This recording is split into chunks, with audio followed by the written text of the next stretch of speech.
Welcome back to the channel. It's Motomark here, and I want to talk about this windscreen. So I don't know if it's just me. I'm believing a lot of people who have ball joint windscreens are having the same problem. But when I go fast on the freeway, mine folds up. But I have a cure for that problem. So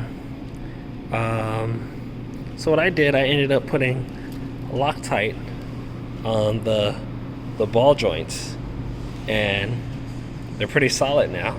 It actually has like a rough texture feel to it too now, and it's sticking, so I can go over 100 miles per hour and don't have to worry about readjusting my windscreen.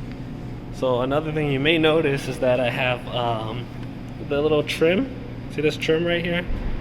See that trim that's right there? I have that. That's from the remainder of this. I have some on the bottom there, so when I off-road, it doesn't make a bunch of noise. So I thought I would share this with you guys.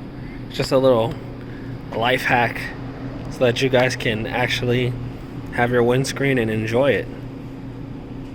See you in the next video.